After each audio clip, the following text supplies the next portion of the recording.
Assalamualaikum warahmatullahi wabarakatuh.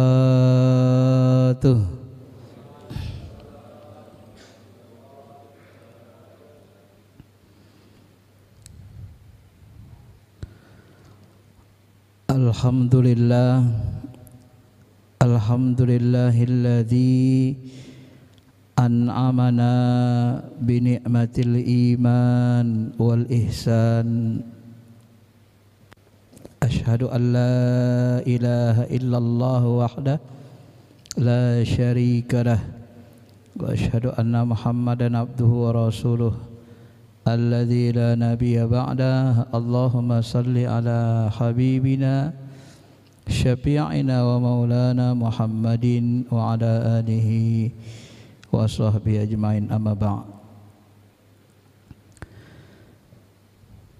Ma'asyiral muslimin, Bapak Ibu yang dirahmati Allah Subhanahu wa taala, mari sama-sama kita mensyukuri nikmat yang Allah berikan kepada kita, nikmat kesehatan, nikmat ilmu, kelapangan waktu, nikmat-nikmat kemudahan-kemudahan, dan segala nikmat-nikmat yang telah Allah berikan kepada kita semua. Mudah-mudahan dengan syukur kita ini Allah jadikan sebagai alat atau asbab kita digolongkan kepada hamba-hamba ibadih syakirin, hamba-hambanya yang pandai bersyukur. Ma'asyiral muslimin, Bapak Ibu yang dirahmati Allah, sebentar lagi kita dihadapkan kepada dua amalan, yaitu amalan haji dan kurban yang kita kenal dengan Idul Adha. Id artinya kembali, Adha adalah berkurban, ya, kembali kita melakukan pengorbanan. Maka pagi ini, subuh ini, kita mau membahas hakikat ibadah haji dan kurban ini, ya, baik dari sisi hikmah maupun dari sisi tasawufnya, dalamannya.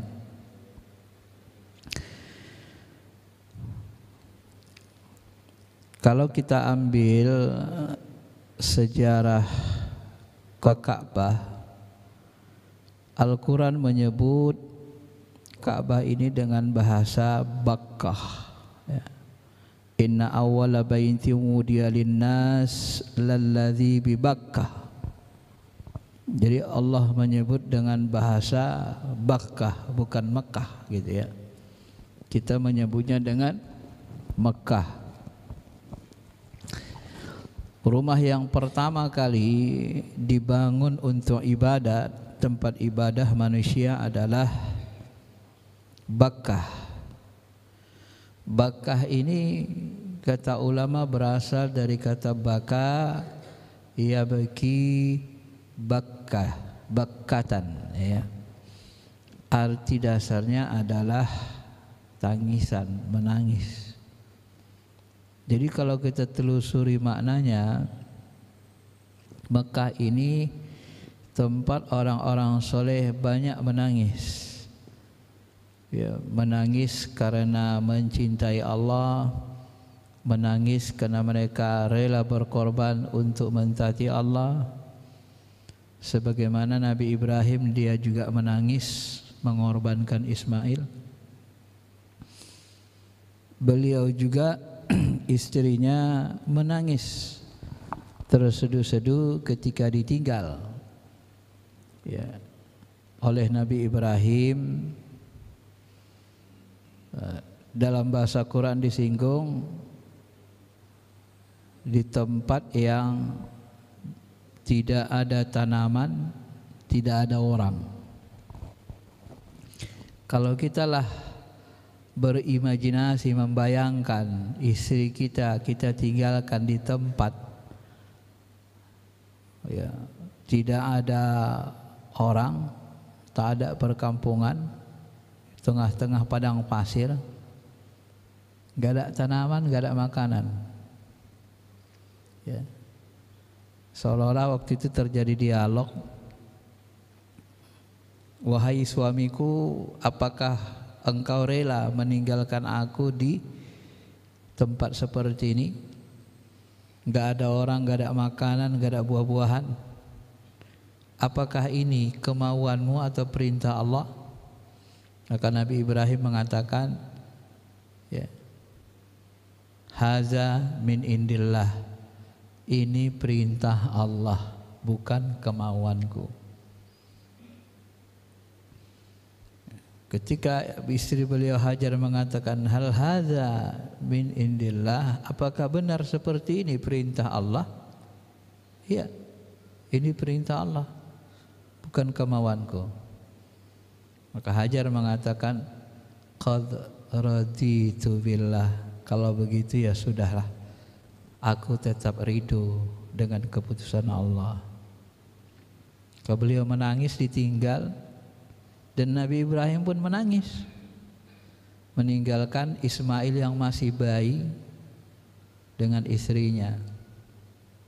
Sampai beliau berdoa, ya, Rabbi inni askantu zurriyati, ya Tuhanku, aku telah menempatkan anak cucuku, ya, di satu tempat, bi ghairi wadin wala zar'in, di tempat yang enggak ada orang, enggak ada tumbuhan, enggak ada makanan.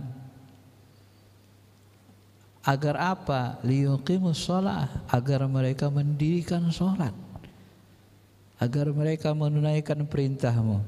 Faj'al af'idatan minan nas tahwi ilaihim, maka aku mohon kepadamu, kau tolonglah anak cucuku itu, cenderungkanlah hati manusia berkumpul untuk mengunjungi mereka, meramaikan kota Makkah itu.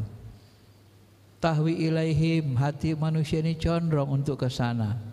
Warzuqhum, kau bantulah mereka Tuhanku, berikanlah mereka rezeki dari buah-buahan, minas samarat, dan seterusnya. Maka doa Nabi Ibrahim ini diijabah, sehingga kota Makkah itu menjadi tempat orang berkumpul sampai hari ini, tempat orang mengantarkan buah-buahan berdagang, pusat dagang sampai hari ini, ya. Kata ulama, sebenarnya Mekah ini, Ka'bah ini dulu awalnya dibangun oleh Nabi Adam. Ketika diturunkan di Jabal Nur itu, ketemu mereka di Jabal Nur yang sekarang jadi artefak sejarah, ya. Nah, ketika diturunkan bertemu mereka di sana Jabal Nur, menurut sebagian ulama, kalau kita haji dan umrah kan sering naik ke Jabal Nur itu, kunjung. Nah, pada saat itu Nabi Adam pun sudah membangun Ka'bah itu. Ya. Cuma kata ulama, karena ribuan tahun antara jarak Nabi Adam dengan Nabi Ibrahim, itu Ka'bahnya sudah tertanam pasir, hilang lagi, ya. Kenapa Nabi Adam membangun Ka'bah? Karena sebagian ulama menyebut, sebelum dia diturunkan dari sorga, Adam itu selalu tawaf juga bersama malaikat di Baitul Ma'mur mengelilingi arasy Allah Ta'ala. Nah, tawaf yang ada di alam malakut itu, ya, ketika dia diturunkan ke bumi, dia rindu. Nah, tidak ada lagi amalan tawaf seperti itu, maka diperintahkanlah dia membangun Ka'bah. Nah, tapi karena jaraknya dengan Nabi Ibrahim ribuan tahun, Ka'bah itu hilang. Lalu pada masa Nabi Ibrahim disuruh dibangun kembali oleh Allah Subhanahu wa taala. Ma'asyiral muslimin, jamaah Bapak Ibu yang dirahmati Allah Subhanahu wa taala. Ya. Kalau dalam bahasa Yunani, ya, Makkah ini mereka sebut dengan istilah Maqarabah. Ya. Dalam bahasa Arab diambil, ya ada persamaannya dengan bahasa Arab, Maqarabatan. Maqarabatan itu artinya dia berasal dari kata qarraba, ya. Muqarabah, dalam istilah tasawuf kan ada muqarabah.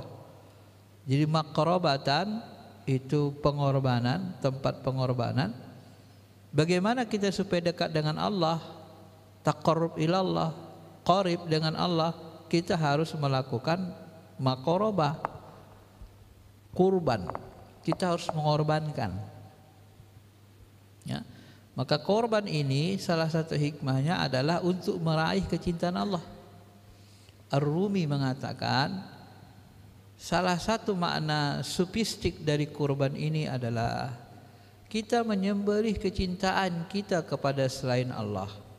Untuk apa? Untuk mendapatkan kecintaan Allah. Jadi segala sesuatu yang kita cintai selain Allah kita buang, kita sembelih. Itulah yang terjadi pada Nabi Ibrahim. Nabi Ibrahim, Bapak Ibu, beliau berdoa itu.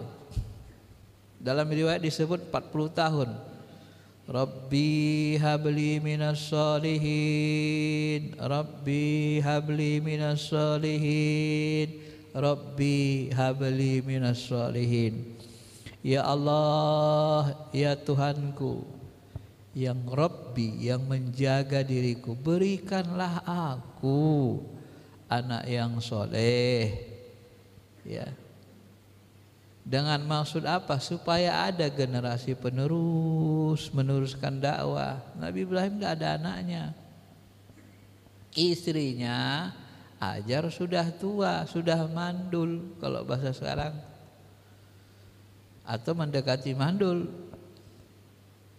Tidak punya anak, doa terus sama Allah 40 tahun berdoa, maka barulah lahir Nabi Ismail, ya. Maka nanti kan Nabi Ibrahim disuruh nikah, ya. Suruh nikah, maka lahir anaknya Ismail. Nah Ismail ini, sebutan nama Ismail itu berasal dari kata sami'a, yasma'u, sami'am basira, artinya mendengar.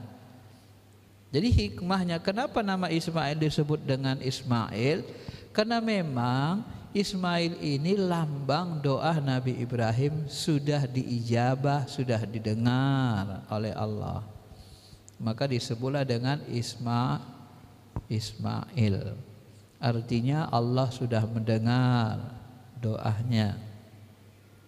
Maka kecintaan Nabi Ibrahim kepada anak sematawayang Ismail, sebelum nanti lahir Ishak, Yakub dan seterusnya yang menjadi bapak orang Yahudi. Nah sebelum lahir itu dia hanya punya satu-satunya anak. Bapak bisa bayangkan orang yang berharap punya anak tiba-tiba dikasih anak laki-laki yang ganteng, tampan, yang sangat baik, bagus akhlaknya, dan itu anak sematawayang. Dan diharapkan selama 40 tahun baru dikasih Allah Ta'ala. Bagaimana perasaan kita sebagai orang tua? Tidak sangat gembira, tidak sangat cinta kepada anak sematawayang begitu, ya. Tapi yang paling bisa merasakannya ini tentunya orang-orang yang punya anak tunggal kan. Kalau kita anak kita 5, 10 mungkin belum merasa kan. Tapi kalau orang yang dari awal dia memang susah dapat keturunan, tiba-tiba dikasih Allah satu-satunya sematawayang, dia rasa, dan kecintaan itu sangat-sangat besar. Sampai Nabi Ibrahim dalam tafsir Ibnu Katsir, tafsir Al-Bajuri dan banyak tafsir disebut keceplosan ngomong. Nah, ini Nabi kalau ngomong ceplos dicatat sama malaikat. Kalau sekiranya anakku ini nanti diberi Allahku anak, dan anakku nanti disuruh dikorbankan oleh Allah Ta'ala, aku korbankan demi Allah, katanya. Terceplos ngomong gitu Pak. Akhirnya omongan Nabi Ibrahim ini tercatat. Nabi kalau ngomong kan langsung harus diaplikasikan, Pak.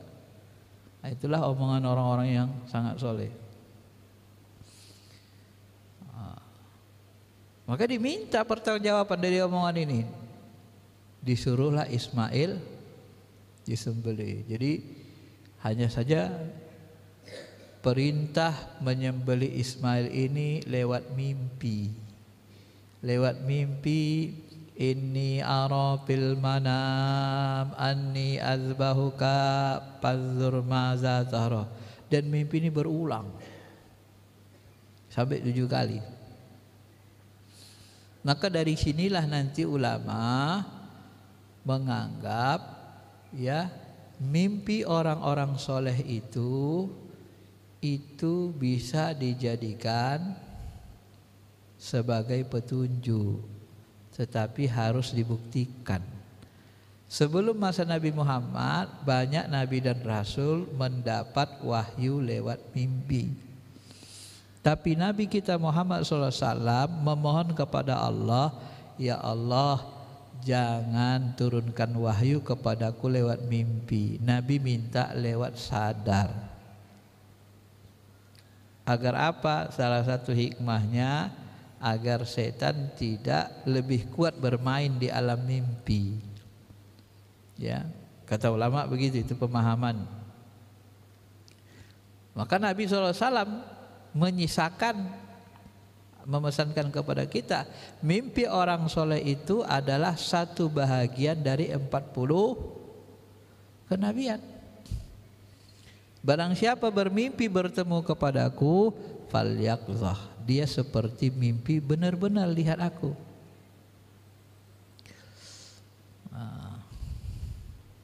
Ini mohon maaf nih, ada sebahagian jemaah kita yang sangat-sangat keras, yang saya temui bukan di sini, tempat lain. Dia itu mengatakan khurafat ketika ada ulama besar melihat ruhani Rasul dalam keadaan yaqzah, jaga begini. Nah, ini rata-rata kalau enggak mendalami ilmu tasawuf begitu. Di antara sebagian saudara kita tuh Habib Umar misalnya, Umar bin Hafiz, atau misalnya guru sekumpul, itu kadang-kadang dikasyafkan Allah melihat ruhani Rasul. Langsung lihat ruhani. Saya dulu sebelum mendalami ilmu tasawuf tarikat, demi Allah saya pun tak percaya yang begini-begini. Tapi setelah saya belajar pelan-pelan bertahun-tahun ilmu tarikat ini, alhamdulillah saya pun pernah mengalami. Nah, kalau pernah mengalami, bagaimana saya mau tak percaya? Saya sendiri ngalami. Pada saat antara tidur, antara sadar dan tidak sadar.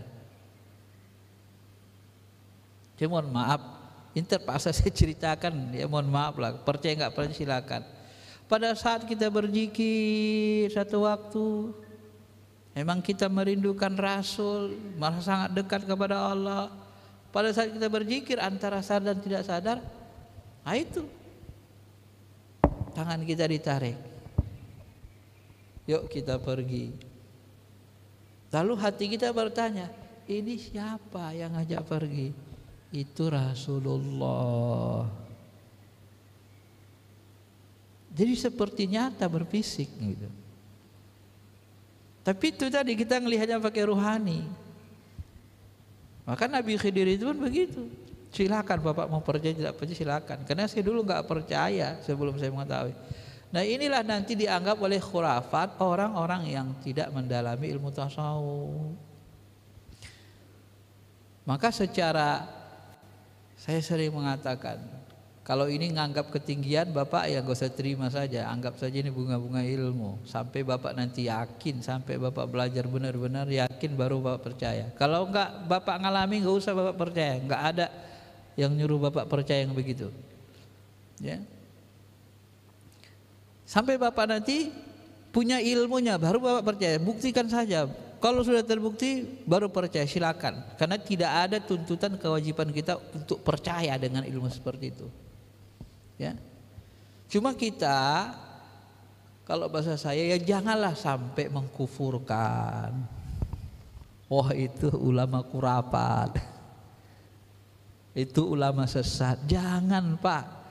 Maka saya kan sering katakan gini kalau dalam belajar tasawuf, coba Bapak perhatikan tangan saya ini. Sebenarnya ilmunya gampang saja, perhatikan. Yang menggerakkan tangan saya ini siapa? Yang menggerakkan tangan saya apa? Ruh saya kan? Iya kan?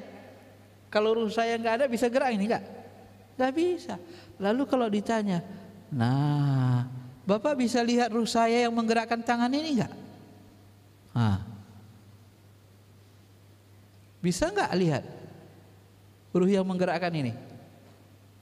Nggak bisa Ustaz. Ya benar nggak bisa. Kenapa nggak bisa? Karena ruhnya di alam ruh, kan? Ruhnya bukan berfisik seperti gini. Loh, kalau begitu alam ruh itu mana? Ya ini, balik ruang kosong ini. Jadi sini-sini aja alam ruh itu. Kita setiap saat, setiap detik bersama ruh kita. Tapi kita tidak mau mengenalinya. Kebanyakan orang merasa alergi untuk mengenali ruh dirinya sendiri pun dia nggak mau, kan lucu sebenarnya kan. Nah, kalau Bapak nanti memandang pakai ruh yang tak kelihatan mata itu, diperlihatkan Allah, ya terlihat seperti berfisik. Ya. Tapi tentu saja ulama-ulama itu tentu saja bertingkat-tingkat keilmuannya, kewaraannya, kekhasannya. Itulah yang kita kaji kemarin. Syekh Abdul Qadir Jilani itu mengatakan akal itu 4 lapis. Akal ma'asyi, ma'adi, ya akal ruhi, akal kulli. Kalau kita masih di akal ma'asyi, akal ma'adi, ma'asyi atau ma'adi, jangan paksakan untuk meyakini akal ruhi. Gak bisa, dalam agama itu gak bisa.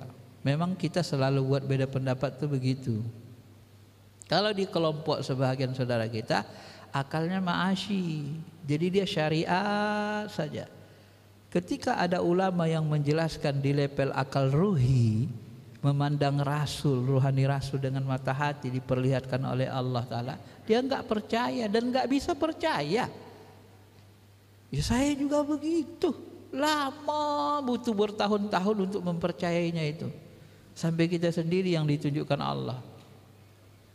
Lama bertahun-tahun kita nggak percaya kita bisa berkomunikasi dengan alam ruh. Loh, alam ruh itu kan cuma di sini. Setengah mati saya cari, buku saya ribuan, saya cari tentang ruh. Bisa nggak komunikasi dengan ruh orang yang sudah meninggal? Tidak ada dalilnya. Nah, sepanjang yang saya amati sampai puluhan buku tentang ruh yang saya cari riwayatnya di muka, nggak ada dalilnya. Tapi kalau Bapak nanti sudah sampai ke akal ruhi, ya seperti Nabi dialog dengan ruh para nabi, 25 nabi. Kalau Allah mau kasih ilmu itu apa masalah? Siapa yang melarang? Kalau diberi kasih dengan walinya, para kekasihnya untuk membuktikan kuasanya, tidak ada yang bisa membatasi Allah. Tidak ada. Malah semakin kita mengatakan tak bisa, nggak mungkin, berarti secara sederhana sebenarnya kita membatasi, berarti Allah itu tak maha kuasa. Ya kan? Nggak maha kuasa. Padahal Asib bin Balkhiyah itu manusia. Sebagian ulama nyebut Asib bin Balkhiyah ini pendapat ya. Asib bin Balkhiyah zaman Nabi Sulaiman itu adalah anak turunan jin Islam. Ibunya manusia, ayahnya jin. Wah, itu zaman Nabi Sulaiman manusia kawin dengan jin. Itu bisa dia mengangkat singgasana batu rakis, ana antika bihi qabla ayyartadda ilaika tarafuk. saya bisa mengangkatnya Sulaiman. Sebelum matahari berkedip, udah ada. Pertanyaan saya, mana lebih utama, lebih hebat, ilmu ulama zaman Nabi Sulaiman, pengikut Nabi Sulaiman, dengan ilmu ulama zaman Nabi Muhammad, pengikut Nabi Muhammad SAW? Secara logika, kalau Allah mau ya pengikut Nabi lebih hebat, ya kan? Ya kalau Allah mau karomahnya. Maka Umar bin Khattab kan kadang-kadangnya ditunjukkan Allah Ta'ala juga kan ya. Naik ke atas bukit dari Madinah ngomong, kata Imam Haramain Al-Baqilani ya, Imam Makkah Madinah, itu riwayatnya masyhur. Naik ke atas bukit, bagaimana menyampaikan suara kita? Suara Umar bisa sampai ke Iran sana, pintu gerbang Persia. Kalau enggak nyampaikannya pakai suara ruh, antara ruh dan ruh komunikasi jarak jauh. Nah, di alam nyata ini saja bisa kita komunikasi ruh. Alam ruh itu ya tidak bisa dihijab bagi orang yang sudah bisa masuk keluar ke alam ruh, ke alam mimpi. Maka di antara ulama-ulama khas, ya mereka itu Pak begini, udah masuk ke alam mimpi. Maka kalau Bapak baca ruh kitab Ibnu Qayyim, ro'a fil manam, melihat dalam mimpi, melihat malaikat, melihat ini, melihat roh si fulan, melihat ini, semua disebut ro'a fil manam. Nah, di dalam ilmu tasawuf, dalam keadaan jaga gini kita bisa masuk. Sebagian ulama kita mahir langsung masuk ke alam ruh, alam mimpi. Dalam keadaan jaga. Itu yang bisa seperti ya, kemungkinan yang bisa melakukannya Habib Umar bin Hafiz, guru Abah Sekumpul, wali-wali tingkat tinggi. Ya. Nah, ini penjelasan tambahannya. Kalau Bapak tidak percaya nggak apa-apa, saya hanya ngasih tahu ilmunya. Kalau Bapak nggak percaya, minimal jangan kafirkan mereka, jangan syirikkan mereka, jangan khurafatkan mereka. Ya, jangan Pak. Anggap saja yang mudah-mudahan benar. Karena kalau bahasa saya, ulama-ulama khos begitu, ulama-ulama besar, kita dianjurkan baik sangka. Bukan dianjurkan buruk sangka, dosa kita. Kalau nggak percaya nggak apa-apa, Bapak nggak percaya, nggak ada masalah itu. Karena nggak bisa dipaksa itu. Saya mendalami ilmu ruhani ini lama sekali. Ya begitu Pak. Nanti belum nyampe ilmu kita tetap nggak percaya. Karena akal kita belum bisa nyampe ke situ dimensi. Kalau bahasa si Abdul Qadir kan, dia seperti dimensi akal ma'asyi, dia larinya ke yang jahir. Asal akal ma'adi dia ke tarikatnya, alam malakutnya. Kemudian akal ruhi dia lari ke jabarutnya. Kalau difrekuensikan, orang yang berada di frekuensi SW1, dia hanya bisa memahami, mendengar semua makhluk di frekuensi atau suara di frekuensi yang satu. Kan? Begitu Bapak memaksakan diri ke FM, nggak bisa. Nanti mohon maaf, gila kita nanti Pak kalau kita paksain. Karena belum. Tapi kalau Bapak sudah punya ilmu masuk ke gelombang FM, Bapak baru bisa dengar FM. Akal Bapak nyambung ke FM, baru bisa dengar dua-dua, SW1 bisa paham, FM bisa ngerti. Karena sudah bisa masuk ke situ dua-dua akal kita. Nah, kalau kita paksakan diri, stres nanti bisa gila. Ya, nggak usah dipaksa. Yang begitu, jalani saja. Belum tahu, belum percaya, ya baik sangka aja kita kan ulama. Nah, itu semua guru-guru saya begitu Pak, yang saya pelajari dari guru-guru. Maka mereka itu sama murid itu paham, nggak mau memaksakan diri. Dikasih ilmu ya bertahap. Ya mohon maaf. Anak SD, ketika anak SD kita ajari apa? Baru kita ajari mengenal angka. Ini angka 1 angka 2. Naik SD kelas 3, kelas 2, baru kasih tambah-tambah 1 tambah 1, 2, 3. Kalau bapak kasih akal anak SD sinus kosinus, gila nggak dia pak? Anak SD nih, bapak paksa dia belajar sinus kosinus, gila nggak? Gila, seter dia.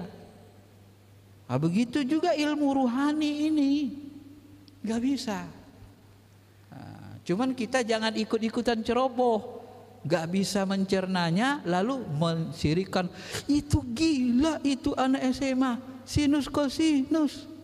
Kata anak SD kelas 1, itu abang gila katanya.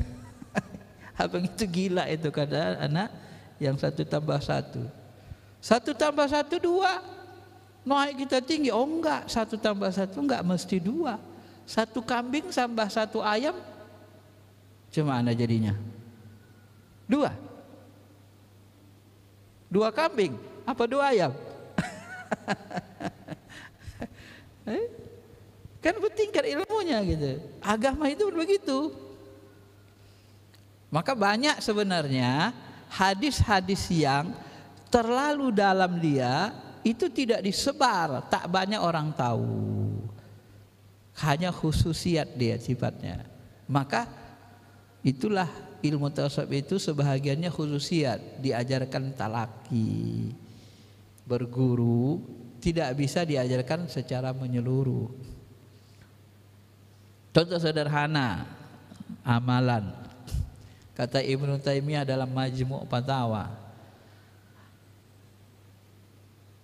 membaca 70.000 kali Fatihah, 70 kali tahlil, la ilaha illallah, la ilaha illallah, ini menghadiahkan 70.000 la ilaha illallah ini kepada orang meninggal.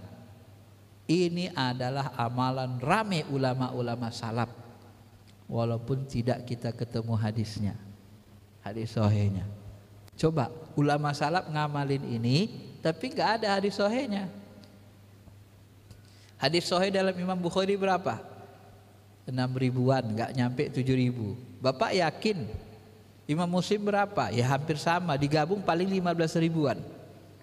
15.000 hadis sahih cukup untuk mewakili seluruh yang disampaikan Rasul? Belum. Orang Bukhari bilang 30.000 dia hafal hadis sahih, yang dicatat cuma 6.000-an. Jadi 3.000 lagi kemana? Nah, jadi ada yang hadis sahih itu tidak sampai ke kita sebenarnya gitu. Itu kata Ibnu Taimiyah, dia ngakui itu diamalin banyak ulama salaf. Kenapa ini tidak sampai? Ini dugaan kita. Kemungkinan ini Pak, kemungkinan nih ya, kalau nanti disampaikan ilmunya ini secara ilmu rahasia begini kepada orang ramai, kemungkinannya apa?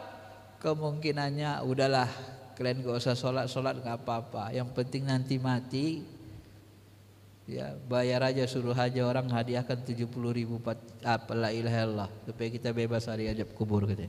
Coba pandai-pandaian dia Pak, dia kira udah dia terima itu kan amalan itu kan. Ngeri gak itu? Ngeri. Makanya pertama kali Rasul mengomongkan dalam hadis Sahih Bukhari Muslim itu dulu ma'ajan disebut, man qala la ilaha illallah dakhalal jannah. Siapa yang mengatakan la ilaha illallah dakhalal jannah? Walau zana, walau qatala, walaupun dia membunuh Rasul, walaupun dia berzina, walaupun dia dosa besar, ya masuk surga. Wah mantap ini kata sahabat. Ya Rasul, ini mantap ini. Boleh nggak ku sebarkan ke seluruh sahabat, ke yang lain? Jangan, jangan dulu kata Rasul.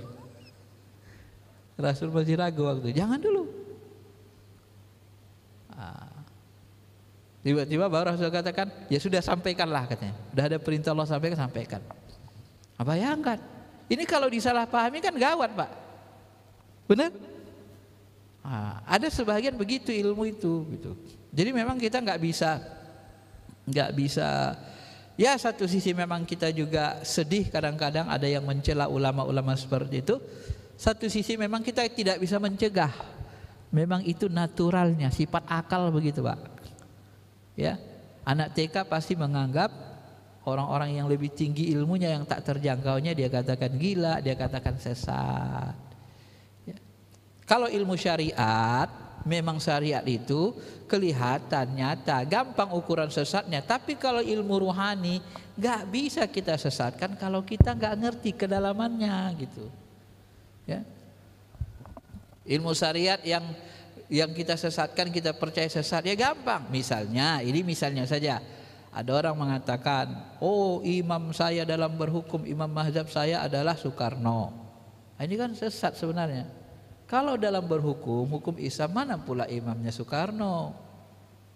Itu kan? Akal kita kan gampang mencerna.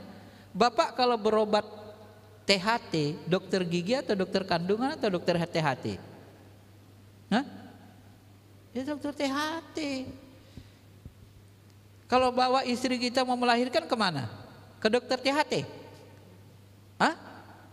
Ya dokter kandungan. Ya Soekarno kan bukan ahli fikih. Kok jadi imam mazhab, imam dalam berhukum? Kan nggak benar akalnya, logikanya. Nah, itu gampang ngukurnya. Secara syariat salah, kelihatan.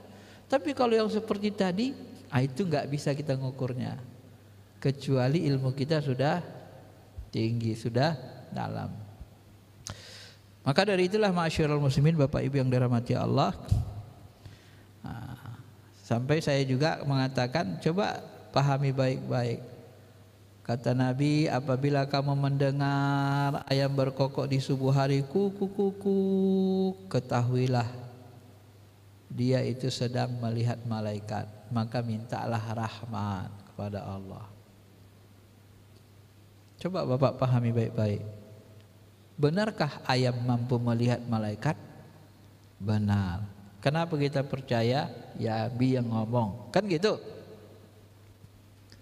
Lalu benarkah wali-wali Allah itu tidak mungkin melihat malaikat? Sedangkan ayam mungkin? Pakai akal nalar sehat saja, sederhana. Bapak yakin gak kemampuan melihat ayam lebih tinggi daripada manusia? Hah? Gak yakin kita, Pak. Jadi kenapa kita sesatkan kalau ada ulama melihat malaikat, ulama khos? Itu kan masalah. Makanya sebenarnya kena ilmunya belum dibukakan saja. Baik, itu penjelasan tambahan dari ini. Kita kembali kepada ini, Bapak Ibu yang dirahmati Allah Subhanahu wa taala.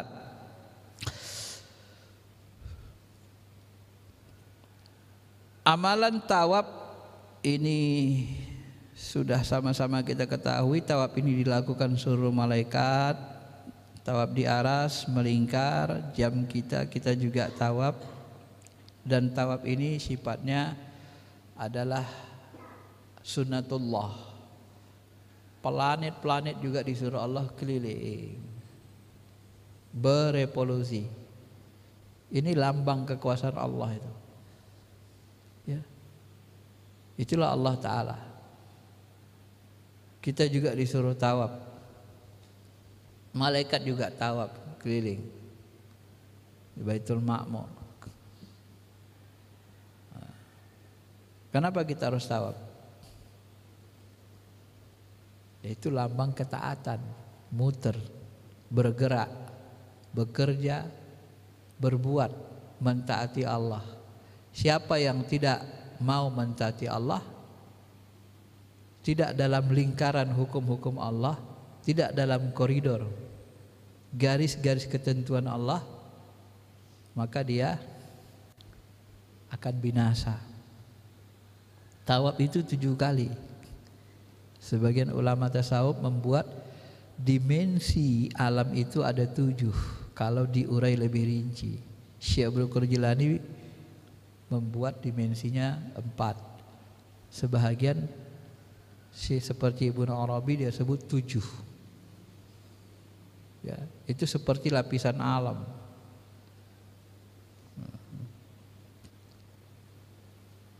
Langit itu ada 7. Kalau dalam bahasa ilmu langit, ilmu umum, setiap langit itu ada fungsinya. Lapisan udara itu kan ada 7 ya. Maka setiap lapisan udara itu ada fungsinya. Ada fungsinya lapisan udara itu. ini buat ini. Kalau untuk mengantarkan gelombang, ya katanya ada lapisan ionosfer. Itu masing-masing ada, Pak. Nah, di lapisan ini itu tidak bisa masuk ke lapisan ini karena fungsinya beda. Kira-kira gitulah tadi alam itu. Kira-kira begitulah akal itu. Ya. Maka kalau kita mau memahami yang ini harus masuk dulu kita ke dalam. Baru bisa kita paham. Kalau kita mau tahu isi rumah orang, masuk dulu kita ke rumahnya, baru kelihatan semua. Jadi ketika dia cerita, aku di rumahku itu TV-ku ku taruh di sini gini, ini ku taruh di sini. Kita sudah terbayang. Oh iya, aku sudah tahu kita. Tapi kalau nggak masuk ke dalam, TV saya di ruang ini, nggak bisa kita kebayang belum. Kira-kira gitulah ya. Masyiral muslimin, Bapak Ibu yang dirahmati Allah Subhanahu wa taala. Maka tawaf ini selalu dilambangkan dengan aslam. Aslam itu menyerahkan diri, patuh, taat, apa ghairu dinillah yabghun. Apakah kamu tidak memperhatikan apakah mereka mencari agama yang lain dari agama Islam? Padahal padanya lah menyerahkan diri, tunduk, patuh. Siapa saja yang di langit dan di bumi. Gitu kan. Gitu. Dalam ensiklopedia Amerika disebut, sekiranya orang Islam berhenti melaksanakan tawaf, maka akan terhentilah perputaran bumi. Karena rotasi dari superkonduktor berpusat pada Hajar Aswad. Nah, Bapak Ibu yang dirahmati Allah Subhanahu wa taala, seperti almarhum Profesor Ajrah. Lagi kuliah tiba-tiba ada orang azan, Allahu Akbar, Allahu Akbar. Berhenti dulu. Kita jawab azan. Dah jawab. Sudah berhenti, ternyata di sana baru azan. Ya. Udah, yang sana kita nggak usah berhenti katanya. Kenapa? Karena azan itu hampir tiap detik ada katanya. Kalau dikelilingi bumi ini azan terus orang, sholat terus. Kenapa? Waktunya kan beda-beda kita, Pak. Ya kan? Jalan waktunya. Jadi dunia ini dipenuhi dengan ibadah terus bergilir dibuat Allah Ta'ala. Jadi orang ibadah itu tiap waktu ada. Berdasarkan waktu zuhur, kita zuhur nanti sana belum. Selesai zuhur kita daerah ini sudah zuhur.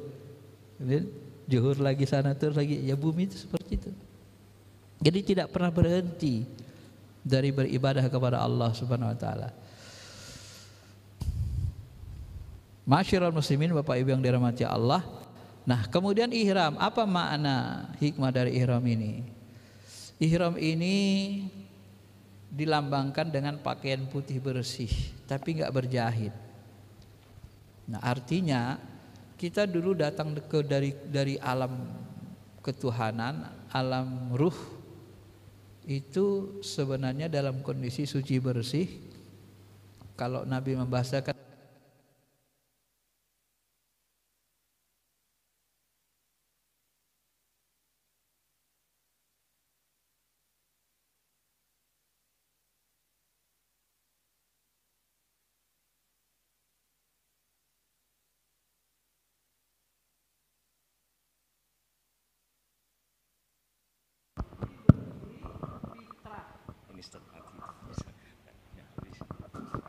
bahasa lainnya kertas putih bersih fitrah. Fa abawahu yuhawwidanihi au yumajjisani. Orang tuanya lah nanti yang mendidiknya, apakah dia jadi cenderung Yahudi, Nasrani atau apa. Ya. Maka ihram itu melambangkan kesucian. Kalau di zaman dulu sebelum Islam hadir, orang tawaf itu telanjang. Nah, itu ajaran setan kan. Karena di alam jasmani nggak boleh pakai busana, sama sekali nggak boleh pakai busana.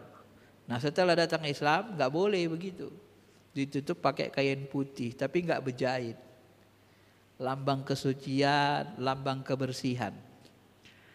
Nah, ini ihram itu begitu. Maka artinya kita ketika kita hadir ke bumi bersih, menghadap Allah, ihram. Sebelum kita melaksanakan haji, ihram dulu. Artinya apa? Ihram itu disitulah kita berniat membersihkan hati kita, seluruh kalbu kita, seluruh badan kita, jasmani rohani kita bersih Untuk apa? Untuk menghadap Allah. Karena hanya orang-orang yang bersih kalbunya, jasmaninya, baik jasmani rohani, baik syariat maupun hakikatnya bersih seperti itulah yang bisa merasakan kenyataan Allah. Tetapi kalau kalbu kita tidak bersih, maka kita tidak akan mampu merasakan kenyataan Allah dengan sebenarnya. Maka kebersihan kalbu itu sangat dicintai Allah. Apa bahasa Tuhan? Innallaha yuhibbul mutatahhirin. Allah mencintai orang yang mutatahhirin. Innallaha yuhibbut tawwabin. Allah mencintai orang yang taubat. Di situ disebut tawwabin. Ya. Tawwabin itu apa? Orang yang berkali-kali taubat, yang terus-menerus taubat. Terus-menerus istighfar mohon ampun. Maka dia bertaubat, tawwabin. Jadi tawwabin berkali-kali berterusan taubatnya. Nah, jadi taubat di situ banyak. Maka Nabi istighfar kan 70 kali, 100 kali. Dan memulai perjalanan itu harus dengan kebersihan. Kebersihan itu dimulai dari taubat. Kalau tidak bersih nggak bisa kita nyampe. Maka ketika ada teman saya bertanya kepada masyaikh salah satu guru kita, Syekh, bagaimana kok bisa dipandangkan Allah itu? Alam ruh, alam malakut, kenapa bisa terpandang? Nggak ada kuncinya kecuali kolbu kita harus bersih. Kalau kolbu kita benar-benar bersih, kosong, memandang dengan pandangan Allah, barulah terpandang itu. Allah pandangkan. Tapi kata Imam Syafi'i nggak mungkin. Siapa mengaku bisa lihat jin, maka dia pakai jin. Ya, mana ada orang-orang yang masyair dipandangkan Allah alam jin dia ngaku-ngaku. Aku bisa lihat jin, aku bisa, nggak ada. Kenapa? Karena dia dipandangkan Allah. Kalau Allah yang mandangkan, bukan kita. Ya kalau kita ngaku-ngaku, itu kita berarti pakai jin. Kalau dalam tarikat nggak ada ngaku-ngaku, aku bisa ini bisa, nggak ada itu. Itu kita dipandangkan. Nah, di situ bedanya kata masyaikh.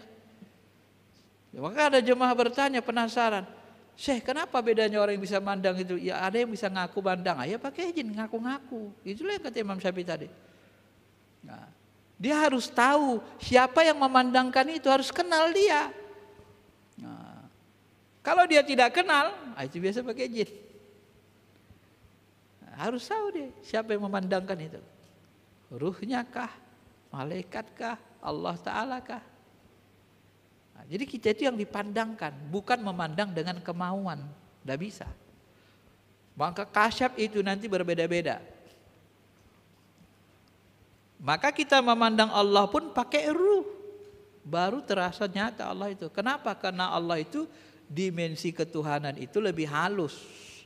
Tidak hanya di alam nyata, tapi tersambung ke alam-alam yang lebih halus. Maka kalau bisa kita menembus alam-alam ini dengan kebeningan hati, maka kita akan melihat Allah itu baik yang batinnya, huwa zahir, maupun yang nyatanya. Nah, kita akan melihatnya. Walaupun dalam bahasa untuk menjaga rahasianya bukan melihat zat aslinya, tapi melihat af'alnya, perbuatannya, melihat sifatnya, nyata di dalam makhluknya, af'alnya itu, sifatnya itu terlihat oleh kita. Karena kebeningan hati tadi. Nah, maka ihram itu harus bersih, menghadap Allah itu harus bersih, nggak bisa enggak. Ya itu sudah disebut harus ihram. Sa'i ini melambangkan usaha kerja keras. Ya. Dan yang terakhir yang kita bahas adalah korban. Kalau saya membahasakan korban ini adalah lambang cinta tertinggi. Dari semua yang kita cintai dalam kehidupan kita apa? Pasti anak kita yang paling kita sayangi. Khususnya anak laki-laki. Penerus kita, ya kan? Kalau anak kita sakit keras, bawa berobat, bapak mau nggak jual mobil kalau nggak ada duit? Jual kan? Tapi kalau bapak mobilnya hancur tabrakan, bapak jual anak nggak untuk beli mobil? Nggak mau kan? Nalui kita mengatakan yang paling kita cintai bukan mobil, bukan harta, tapi anak. Maka Ismail itu lambang kecintaan tertinggi yang dimiliki manusia selain Allah. Dan dia harus disembelih. Dibinasakan kecintaan itu. Karena Allah itu tidak mau diduakan. Allah itu tidak mau disyirikkan dalam kolbu. Tidak akan terdapat satu kolbu, dua cinta, kata Quran. Tidak akan mungkin terjadi satu hati, dua cinta. Itu enggak ada. Tuhan enggak nerima itu. Sehingga nanti sebagian masyaikh mengatakan, maka kita hidup ini tidak boleh mencintai selain Allah dan Rasulnya. Dan bagaimana dengan anak istri? Masa enggak boleh cintai? Sebenarnya tidak boleh. Yang boleh bagi anak istri itu disayangi dan ditanggung jawabi. Sayang, tanggung jawab. Cinta hanya buat Allah. Meninggal anak istri, kita tetap taat. Tidak stres, tidak putus asa, tidak menjadi jahat. Kenapa? Karena cinta kita, hati kita bergantung kepada Allah. Bukan bergantung kepada makhluk yang mati. Nah, dirincikan ulama begitu. Ya. Oh boleh juga itu Ustaz cintanya, tapi cintanya sekedarnya. Boleh aja. Isma cita wahbib man cita. Cintailah siapa yang kamu sukai. Tetapi sekedarnya saja. Ada yang memahami gitu. Jadi membahasakannya, memahaminya yang sedikit berbeda. Tapi hakikatnya sama. Ma'asyiral muslimin, Bapak Ibu yang dirahmati Allah Subhanahu wa taala. Maka kurban ini di samping juga dia menyembelih rasa cinta kita seperti kata Rumi, juga kata ulama tasawuf kurban itu menyembelih sifat-sifat hewaniah, sifat-sifat hawa nafsu kita. Kenapa? Karena itulah yang menghalangi kita untuk menyaksikan Allah, menghalangi kita untuk menuju taat kepada Allah. Apa itu? Sifat kebinatangan jiwa kita, sifat hawa nafsu. Nah, ini termasuk hal yang paling diperhatikan oleh ulama tasawuf. Sifat kebinatangan, sifat hawa nafsu. Kenapa kita sembelih, kita hancurkan? Supaya yang merajai diri kita sifat kemalaikatan. Nah, begitu dia. Jadi tidak sifat binatang lagi. Baik, saya kira itu saja karena sudah pas jam 6.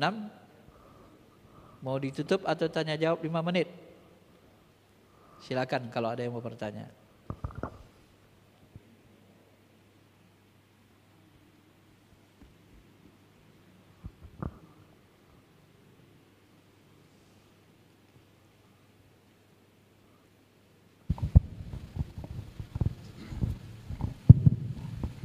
Assalamualaikum warahmatullahi wabarakatuh. Waalaikumsalam warahmatullahi wabarakatuh.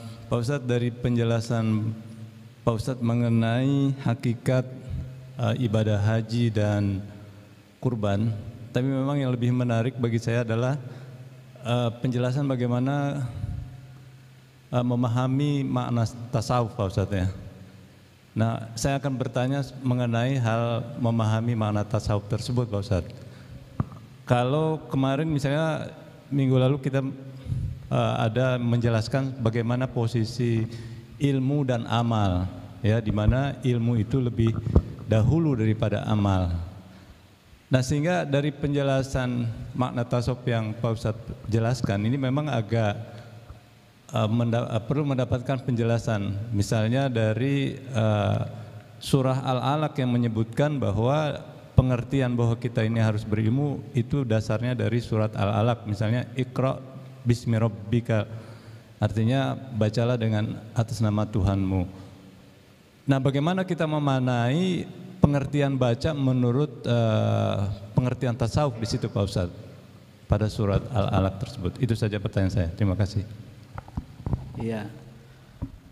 Dalam ayat lain kan disebut wala taqfu ma laisa laka bihi ilmin innas sam'a wal basara wal fuad kullu ulaika kana anhu mas'ula.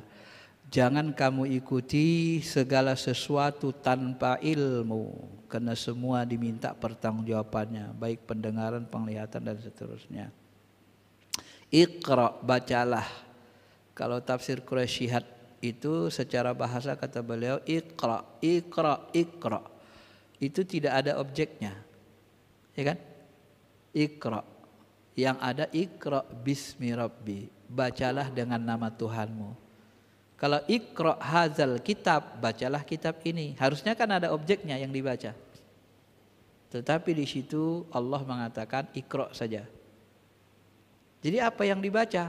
Seluruh yang membuat kita mengingat Allah, jadikanlah itu. Itulah yang dibaca. Baca kitab membuat kita ingat Allah. Baca alam semesta membuat kita sadar kekuasaan Allah, sadar kelemahan kita. Ya. Nah, itu mana Iqra secara tafsirnya. Bagaimana orang tasawuf membaca, apa dimaksud? Ya, orang tasawuf membaca karena tasawuf ini ilmu kebeningan qalbu, kebeningan hati. Bacalah segala sesuatu yang membuat kita ingat kepada Allah, tapi membacanya dengan qalbu, dengan hati, dengan ruh. Memandangnya, membacanya dengan hati, dengan ruh. Bacalah, baca. Cara bacanya gimana? Dengan ruh, dengan qalbu. Ya, nah itu aja bedanya. Karena ilmu tasawuf ini kan ilmu kebersihan hati, kebeningan hati. Jadi dia tidak melihat semata-mata ketinggian ilmu, enggak. Tinggi pun ilmu kita kalau enggak bening hatinya, apa jadinya? Ya Bapak sendirilah pahamnya. Ya kadang kita sombong kan, wah. Bagaimana sombong? Yang lain tuh enggak ada apa-apanya itu. Kita aja yang paling benar. Semua sesat. Ya. Firqah dalun. Ini yang paling benar. Wah, itu kan. Mulai begitu. Kita merasa ilmu kita bisa mengatasi seluruh ulama. Imam Syafi'i itu bodoh. Imam Mazhab bodoh. Ini bodoh. JNU bodoh. Muhammadiyah bodoh. Ya. Ustadz Somad bodoh, ini bodoh kan gitu. Dia bilang dibodohin semua karena dianggap sesat semua. Nah, ini kan jadi sombong. Tapi kalau bening qalbu kita, maka coba nanti Bapak perhatikan bagaimana Habib Umar bin Hafiz. Kalau dia ceramah, tidak ada model begitu kan. Karena ceramah wali-wali begitu dia tenang saja. Nah, sebenarnya gitu. Nah, itulah dari gitu saya dari materi ungkapan ceramah kan kita bisa lihat. Ya. Tapi kalau dia jahat lebih ngeri lagi. Habib Umar itu kalau jahat lebih ngeri. Ngerinya yang mana? Dia bisa ilmu rohnya tinggi, bisa dia manfaatkan jadi sihir. Bisa setingkat dajjal nanti tuh. Ya wali itu kalau jahat bisa setingkat dajjal, Pak. Ah, begitulah. Kebalikannya, nabi-nabi itu kalau jahat, wah ngeri. Nabi dia tiba-tiba jadi orang jahat, ngeri, setingkat dajjal, setingkat iblis. Tapi insya Allah Nabi itu istiqomah. Ya, kalau dia jahat dicabut kewaliannya. Nabi Sulaiman itu dipitnah ngajarin sihir. Kenapa? Karena dia bisa menunjukkan banyak jin. Ya kalau Nabi Sulaiman jahat, oh Ifrit ini disuruh ngancurin alam kan. Apa aja semua. Jadi orang baik itu, orang yang sangat baik, kalau dia jahat menjadi sangat jahat. Umar bin Khattab itu orang sangat jahat di zaman Yahudi, di zaman Quraisy, bunuh-bunuhin orang. Ketika masuk Islam menjadi orang yang sangat baik. Nah gitu ya. Jadi selalu begitu dia. Jadi wajib membacanya pakai kolbu supaya melibatkan rohani gitu. Kalau dalam ilmu tasawuf memang gitu. Baik, ada lagi? Cukup? Cukup ya, saya kira itu aja. Mudah-mudahan bisa menambah ilmu kita, keimanan kita, wawasan kita. Kalau ada yang baik itu dari Allah. Kalau ada yang kurang baik atau sesuatu ilmu yang membuat Bapak salah paham, diamkan saja dulu, sekedar tahu saja. Mudah-mudahan tidak menjadi fitnah dan tidak merusak keimanan ketakwaan kita kepada Allah Subhanahu wa taala. Terima kasih. Assalamualaikum warahmatullahi wabarakatuh.